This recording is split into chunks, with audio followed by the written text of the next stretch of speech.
बिस्मिल्लाह अर्रहमान अर्रहीम। अस्सलामु अलैकुम नाजरीन, अल्लाह रब्बुल इज्जत ने औरत की तख्लीक मट्टी से क्यों नहीं की? औरत को मर्द की पसली से क्यों पैदा किया गया? क्या मर्द की एक पसली औरत से कम होती है? साइंस इस बारे में क्या कहती है और अल्लाह रब्बुल इज्जत ने क्या इरशाद फरमाया, यही हमारी आज की वीडियो का मौजू होगा।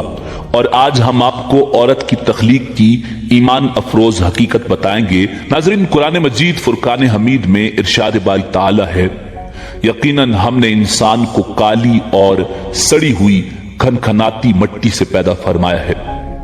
रिवायात में आता है कि जब खुदावंद कुद्दूस ने हजरत आदम अला नबीना अलैहिस्सलाम को पैदा करने का इरादा फरमाया तो इज़राइल अलैहिस्सलाम को हुक्म दिया कि जमीन से एक मुट्ठी मट्टी लाएं। हुक्म खुदाबंदी के मुताबिक इज़राइल अलैहिस्सलाम ने आसमान से उतरकर जमीन से एक मुट्ठी मट्टी उठाई तो पूरी रुए जमीन की ऊपरी परत छिलके की मानंद उतरकर आपकी मुट्ठी में आ गई, जिसमें 60 रंगों और मुख्तलिफ कैफियतों वाली मट्टियां थी, यानी सफेद और स्याह, सुर्ख और जर्द रंगों वाली और नर्म और सख्त, शीरी और तल्ख, नमकीन और फीकी वगैरह कैफियतों वाली मट्टियां शामिल थी। कुछ अरसे बाद अल्लाह रब्बुल इज्जत ने हजरत आदम अलैहिस्सलाम की बाएं पसली से एक औरत पैदा की जिसका नाम हव्वा सलामुल्लाह अलैहा रखा। हजरत हव्वा सलामुल्लाह अलैहा दुनिया में तशरीफ लाने वाली पहली औरत थी।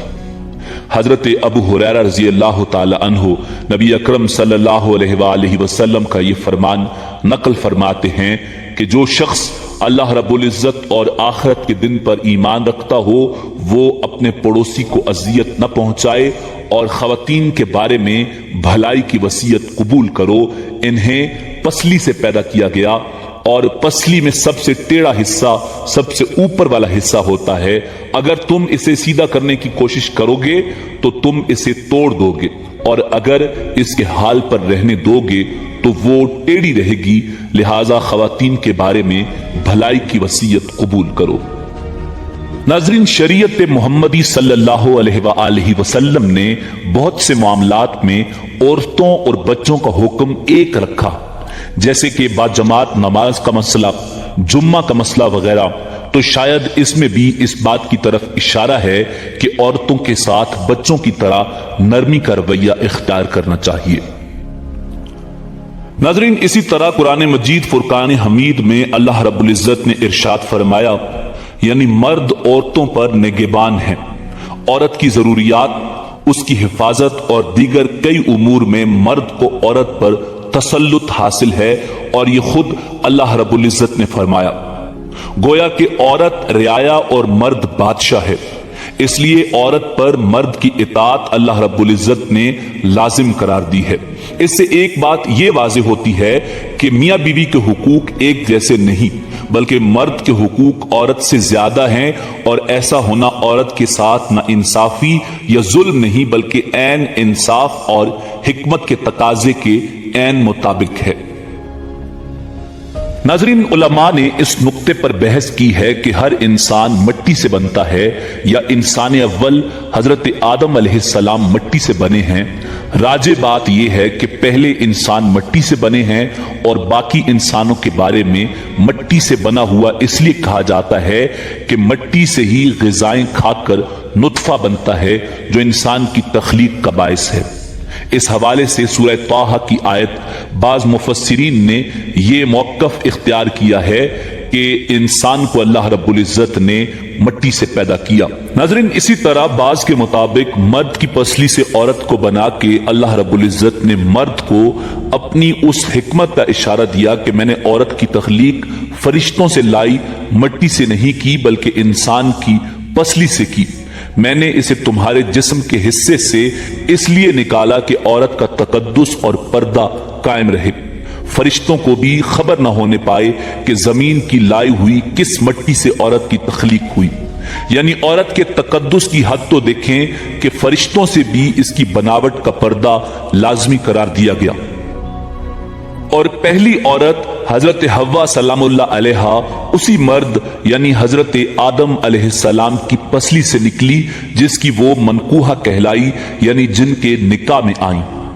اب بات آتی ہے پسلی کی کہ عورت پسلی سے ہی کیوں نکلی؟ کیا ٹیڑھا پن وہاں سے ملا؟ نہیں، یہاں بھی حکمت سے خالی بات نہیں۔ انسانی جسم میں دل اور بہت سے نازک پارٹس پسلی کے پیچھے چھپے ہوئے ہیں، یعنی پسلی سے پیدا کرنا بھی اللہ رب العزت کے ہاں ایک حکمت تھی، یعنی عورت ایک ڈھال ہے ان نازک پارٹس کے لیے۔ تو اللہ پاک نے عورت کو پسلی سے نکال کر یہ نہیں بتایا کہ عورت میں ٹیڑھا پن ہے، بلکہ اس نے عورت کو پسلی سے تخلیق کر کے یہ بات سمجھا دی کہ عورت وقت پڑنے پر ڈھال بھی بن سکتی ہے۔ عورت ماں، بہن، بیٹی اور بیوی بھی ہے۔ کسی کی عزت کو مت اچھالیں، جتنا ہو سکے ہر بات میں مثبت پہلو تلاش کریں۔ ناظرین، بعض لوگ یہ کہتے ہیں کہ ہر عورت اس مرد کی پسلی سے پیدا کی جاتی ہے جس سے اس کا نکاح ہوتا ہے۔ احادیث اور مفسرین کے مطابق ایسی کوئی بات نہیں اور اس بات میں حقیقت نہیں۔ یہاں ایک اور بات بھی سامنے آتی ہے کہ مرد کی پسلیوں کی تعداد کم ہوتی ہے اس وجہ سے کہ مرد کی پسلی سے عورت پیدا کی گئی، یہ بات بھی غلط ہے۔ حضرت آدم علیہ السلام اور اما حوا کی تخلیق اور کچھ لوگوں کا یہ یقین بالکل غلط ہے کہ مردوں کی پسلی عورتوں کے مقابلے میں کم ہوتی ہے، کیونکہ حضرت حوا سلام اللہ علیہا حضرت آدم علیہ السلام کی ایک پسلی سے پیدا ہوئی تھی، اس لیے مردوں کی ایک پسلی عورتوں سے کم ہوتی ہے، مگر یہ سچ نہیں۔ میڈیکل سائنس کے مطابق لوگوں کی اکثریت کے پاس پسلیوں کے 12 سیٹ یعنی 24 پسلیاں ہیں، چاہے ان کی جنس مرد ہو یا عورت، لہذا مرد اور عورت کی پسلیوں کی تعداد برابر ہوتی ہے۔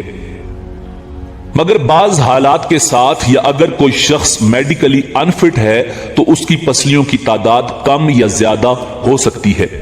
البتہ عام انسانوں کی پسلیوں کے 12 سیٹ ہوتے ہیں، یعنی 24 پسلیاں، اور عورت اور مرد کی پسلیاں برابر ہوتی ہیں۔